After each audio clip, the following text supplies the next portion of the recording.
Hey, Shalom Akim, Shabbat Shalom, all praises, glory, and honor to Yahweh, Ba'ashem Yahawashi, Ba'ashem Rakakwadash. Double honors to the apostles and the elders of Great Millstone for teaching us his truth. And salutations to the sincere Akim and Akwathim. Listen, may the blessing of election be upon your house. My name is Brother Okwai.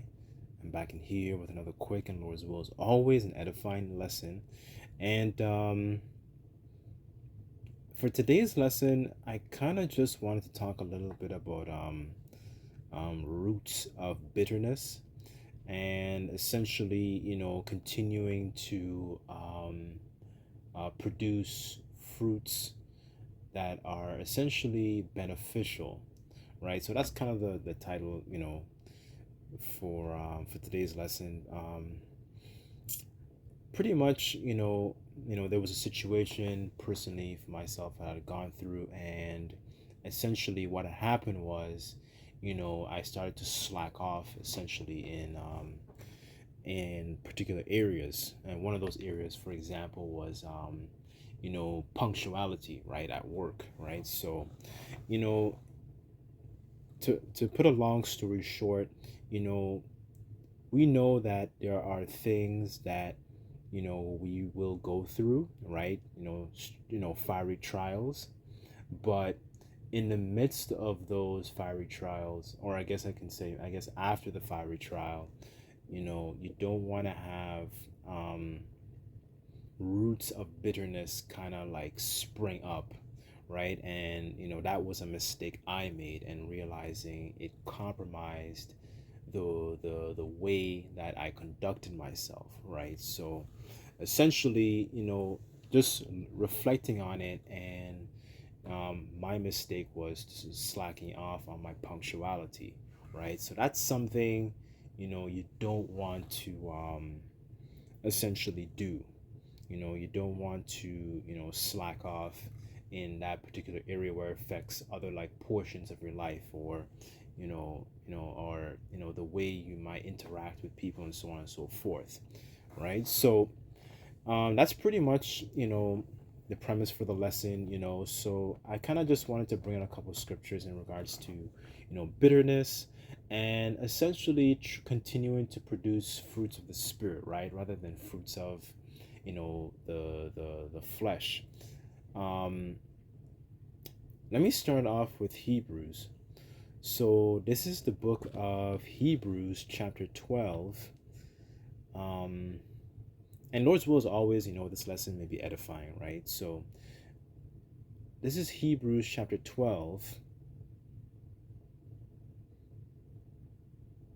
and then I'll start at verse 14. It points in 15, and it says, "Follow peace with all men and holiness, without which no man shall see the Lord, looking diligently lest any man fail of the grace of the Most High, lest any root of bitterness springing up trouble you, and thereby many be defiled." In the AMP it says, "Seeing to it that no one falls short of the grace of the Most High," falling short of Yahweh Bashimashai's grace, "that no root of resentment springs up and causes trouble, and by it many be defiled," right? And sometimes when you go through situations, you might have roots of bitterness that come up, right? That might spring up, depending on what it is, right? And that was something, looking back in retrospect, I was guilty of, and then having to work to maintain essentially a good reputation, right? It's still captivity, but at the same time, the Lord gave us this understanding to be able to revamp certain areas, regardless of some of the things that we go through, right? And maintaining a good conduct, right? Because the scriptures do talk about a man is known by his walk, right? So you don't want to have that root of bitterness kind of produce essentially fruits of the flesh. As a matter of fact, let me get that, and I want to come back to this precept here, right? This is think that's Galatians 5.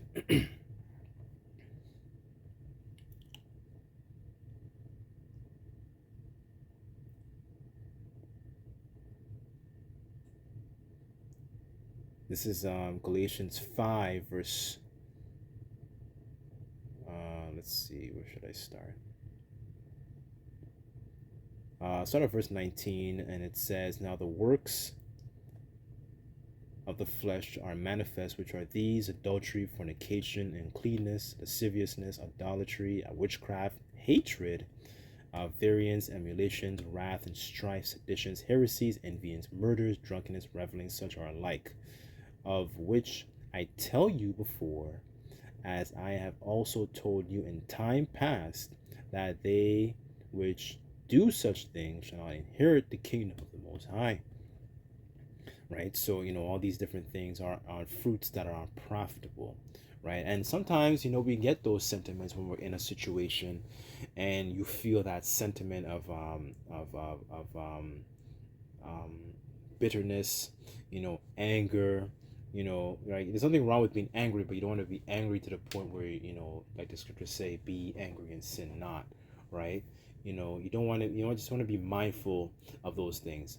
And then sometimes also in retrospect, there's also a flip side, to those different, trials, right? Because those different trials can help you to develop and expound more understanding in regards to certain things, right? It might be able to help you, or it gives you understanding to be able to help others as well, right? And it makes you, a more wholesome individual, right? So, and that's really, when you really think about it too, I was meditating on the the Passover and eating the horseradish, and essentially, like, I remember, eating it, and it when you eat the horseradish, it gives you like this pain. It's not even a pain. It's kind of like I don't know. It's just this really strange feeling where it goes up like in the back of your head, and you feel it in your nose, and it's clearing up the nostrils, but you feel it like in the back. They feel it so intensely in the back of your head, right? But those bitter roots and herbs, they all have a benefit to be able to detox certain things out of our system, right? So think of it in the same situation as well. You being in a situation is able to detox, certain things out of our own systems, right? Going through those different situations, right? To be able to, bring out certain other characteristics, right? You know, it's very beneficial, sometimes when I do think about it too, to purge ourselves, like the scriptures talk about, purge out that old leaven, that thou mayest be a new lump, to be up to roughly paraphrase, right? So that was just something that I've noticed and I'm guilty of, and I wanted to just share that with you, your brothers and few sisters that may listen, in regards to roots of bitterness, right? It can be something very beneficial. The key really is to continue to cling on to Yahawashi, right? Because Yahawashi said that man should not live by um, bread alone, but every word that proceeded out of the Most High, to roughly paraphrase, right? That's why it's so important to continuously and constantly, seek the Lord diligently, right? Because sometimes, without that, then when our people go through certain things like that, they start to produce those different fruits of the flesh, right? Rather than, continuously looking at the situation spiritually and be like, okay, this is a situation to better me in certain aspects, right? Our people don't think like that, because they don't have, like, they're in the spirit of a natural man, right? So let me go back to Hebrews 12. Where is it?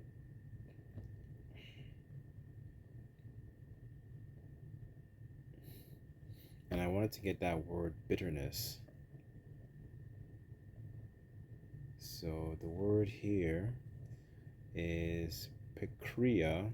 So it says a bitter root producing a bitter fruit, right? And it reminded me of Matthew 7 when Yahawashi said, you know, that essentially trees are known by their fruits, right? When you go into that word fruits, it goes into deeds, works. The word in the Greek is karpos, right? As a matter of fact, let me read it real quick.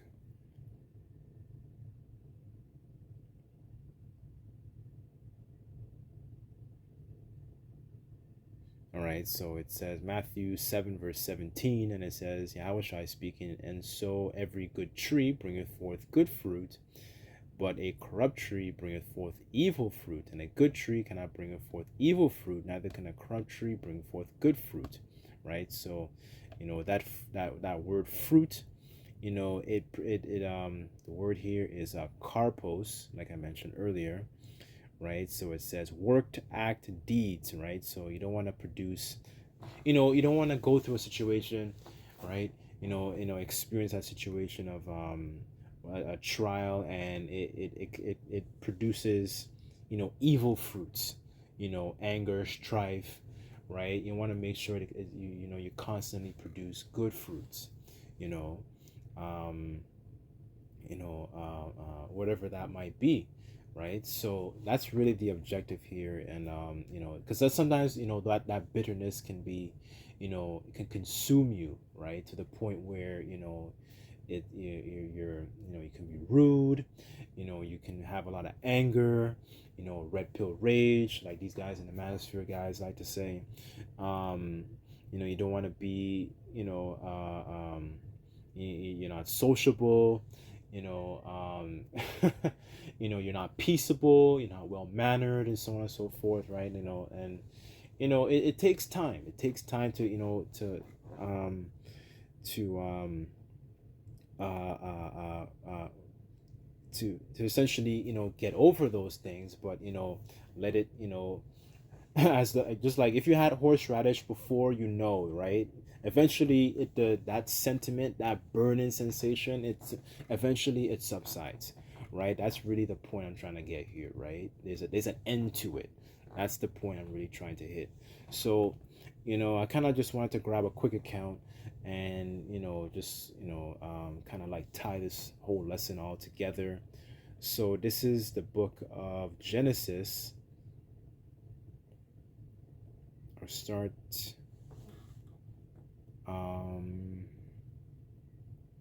I'll start at verse 12. So this is Genesis chapter 50 verse 12, and I'll just read down in the AMP here.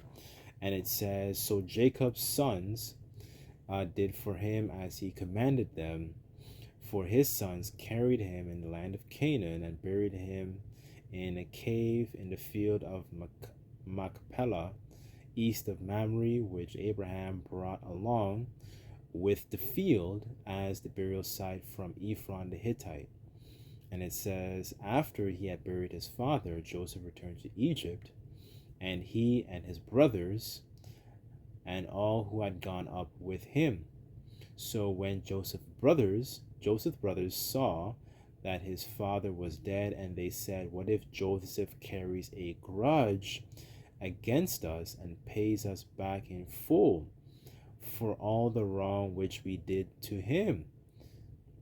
So they're thinking about that in their minds, and it says, so they sent a word to Joseph, saying, your father commanded us before he died, saying, you are to say to Joseph, I beg you, please forgive the transgressions of your brothers and their sin, for they did you wrong. Now please forgive the transgression of the servants of the Most High of your father. And Joseph wept when they spoke to him. So just a bit of backstory. Joseph, his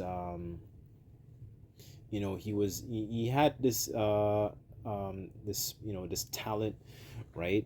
And eventually he gets his brothers essentially had a hand in conspiring to sell him. They sold him, ended up selling him to the Ishmaelites, and he got sold into slavery, ended up in Egypt, right?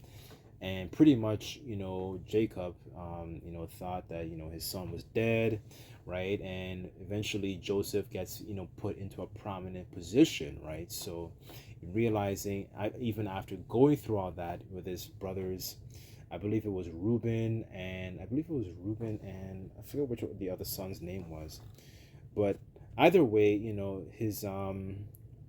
his brothers, like, I think it was Reuben and another, I believe it was Reuben and Judah, if I'm not mistaken, and basically they had a hand in his, I don't want to say his downfall, but pretty much his downfall in being sold into slavery, right? So they had a hand in it, and they were kind of like wondering, like, oh man, how is Joseph going to feel, and all that, so on and so forth. Anyways, the point is, continuing on, it says, then his brothers fell down and before him in confession. Then they said, behold, we are your servants. But Joseph said to him, do not be afraid, for I am in the place of the Most High. Vengeance is his and not mine. And that's very, very spiritual too, to be in a situation like that. Like, imagine if your own, like, physical, like, blood brothers, had a hand in that, and they did that to you, right? And you saw how humble everything kind of came back full circle, right? Joseph was being very, very spiritual, and it's very, very similar to the situation with King David also, because he wasn't king at the time, but that account where Saul, he was behaving very carnally, and he threw javelins at David, and David essentially had the same, a similar scenario, in the sense of, he had the opportunity to essentially enact vengeance upon his own, upon the Lord's anointed, right? Against King Saul, but he didn't take that opportunity, right? So the point is that vengeance, we leave that to the hands of the Lord. That's number one. And then number two, he was very spiritual in that sense too. He didn't have that root of bitterness, because I don't, all these feelings could have came up, in the split second, but it's been so long since he's been reunited with his brothers, and so on and so forth, right? So even in the midst of some of our situations, we think to ourselves, man, this person, did me, so on and so forth. Or, for example, you can be in a situation that, it didn't feel so good, right, at first, but eventually it led to some development towards the end. Like, the Hebrews also talks about that peaceable fruit of righteousness that grows, right?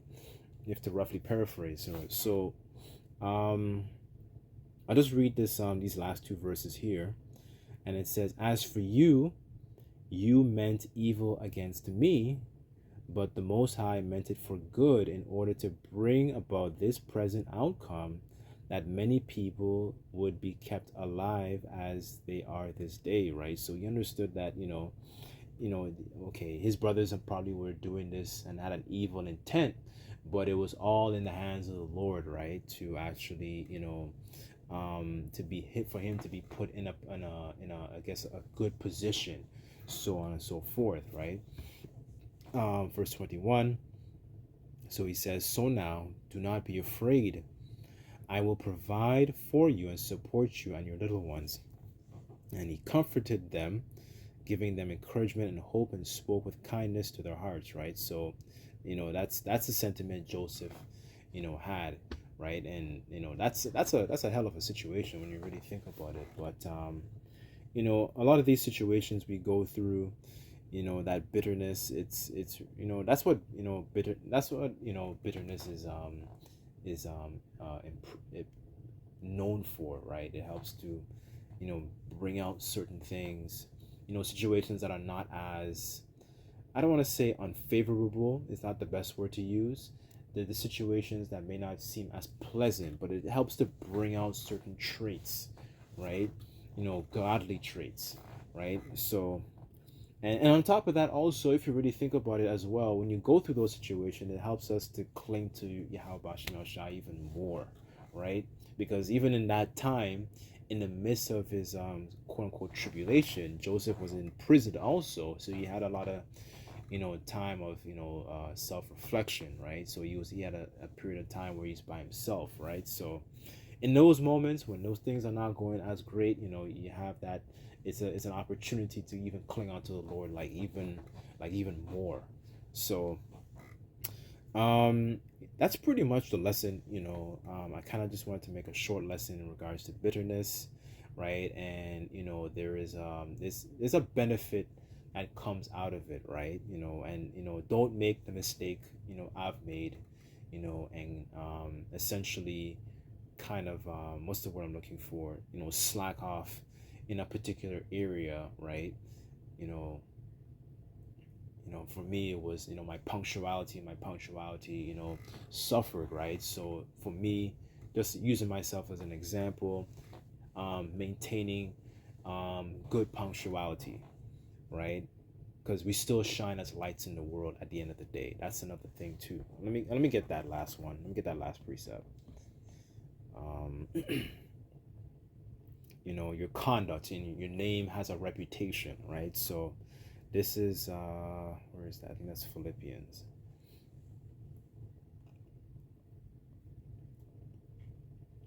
And it says that Philippians 2 verse 15, and it says that ye be blameless and harmless, the sons of God, without rebuke, in the midst of a crooked and perverse nation, right? So we shine as lights in the world. As a matter of fact, let me just read that last part. And it says, among whom ye shine as lights in the world, right? Because this world is covered in darkness, our people are in darkness, right? So our conduct is very, very important, in these times, in this captivity, right? So anyways, I'll leave the lesson there. But Lord's will, this was comforting, edifying.